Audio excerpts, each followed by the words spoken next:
Hello everyone and welcome to another video. This time we are going to discuss my time with the Canon M50 camera during my trip to the Canadian Rockies. So I bought a new camera for my Canadian Rockies trip and there was a few reasons why. My G7X Mark II has served me well, but it gets a lot of use with the weekly vlogs, and running up to the Canada trip it did fail to open the lens doors while filming in the lakes. I didn't want that to happen in the Rockies, so I decided that I wanted an additional camera. The second reason was I wanted better footage, specifically wide-angle footage. Anyone who watches vlogs knows the common use of the 10 to 22mm lens and its very wide-angle image. I wanted that look to capture the scenery.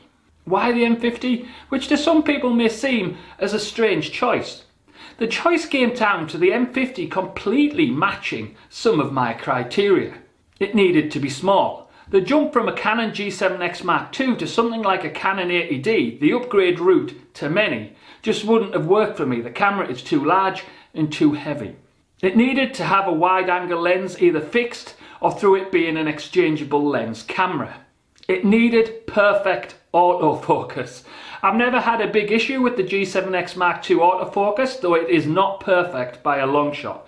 But my experience of the Lumix G6 and autofocus on that camera was an absolute disaster, to the point that I only really use my Lumix G6 for fixed camera footage like I am now. An external microphone. I was going to be filming outside at height in God knows what weather, and I just wanted the footage to be nailed and not be ruined by really bad audio. An articulated screen. I was going to need to compose footage with me in a lot of landscapes, and I wanted to get those really right, so therefore I needed a rotating screen. Despite bad initial reviews, the Canon M50 started to make sense as it matched all the criteria. I took a risk as you really had to see past a ton of bad reviews, but the M50 experience in Canada was absolutely fantastic. So why was it so fantastic? Well, let's go through it point by point. First, the size was absolutely perfect. As you can see, the camera isn't really that much bigger than the G7X, considering what you're getting. It felt a bit wrong on the Manfrotto Pixie tripod, so I opted for the slightly bigger Manfrotto Pixie Evo 2. The camera on the Manfrotto Pixie Evo 2 was perfectly proportioned and a good size. I found I could carry it around fine as I was hiking.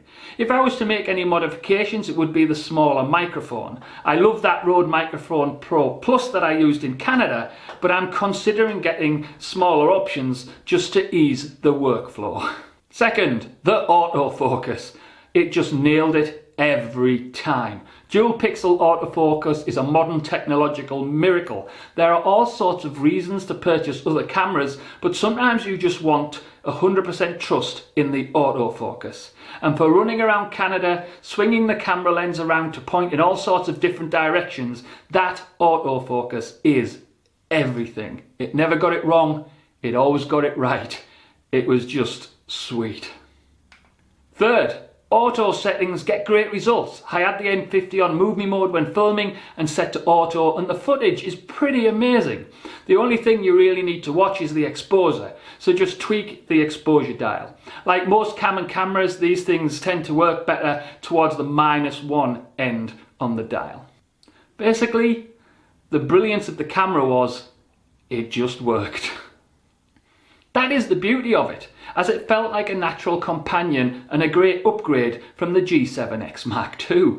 I felt this was the right way to view the camera, but the brilliance of that marker positioning was truly experienced in Canada.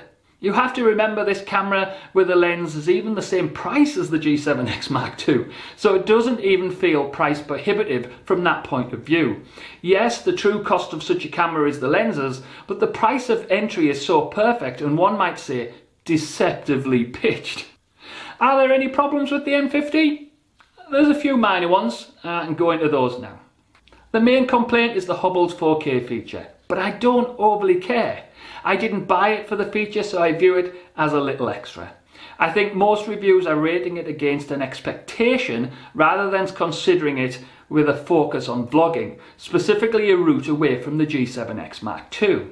It's true to say you shouldn't buy the M50 for the 4K features, but you should also remember the camera is only £500. The lack of dials on the camera bugs me a bit. It doesn't ruin the camera, as once I got going I didn't have to change much. If you're needing to change more settings on the go though, the reduced ways of doing this without having to use the screen is a bit annoying. I would also say the mic input position is irritating as it gets in the way of the articulated screen. It doesn't render the screen unusable, it just means you have to articulate it in a certain way to rotate it. It's more of a niggle. Beyond that, I found using the camera absolute bliss while filming, and that is what it's all about. Just complete and utter ease of use. I love the M50 and it was an absolute joy to use in Canada no matter what the location. The footage produced is absolutely gorgeous with very little technical effort. It had all the ease of using the G7X Mark II with all the benefits of exchangeable lenses. It's also pretty damn small. If you're looking to upgrade from the G7X Mark II to a camera without a fixed lens and your focus is primarily 1080p vlogging, then you should consider the Canon M50 rather than going to something crazily large like a Canon 80D. This is especially true if you have problems with a big vlogging rig, because the bigger the vlogging rig, of course, the more conspicuous it all gets. And I found that the M50 was an interesting, flexible and good compromise on that front. The majority of the reviews completely miss how seamless a vlogging experience the Canon M50 delivers. It is such a natural upgrade path from the G7X Mark II, you'd think they might have secretly planned that from the beginning. Like, comment, subscribe. Until next time.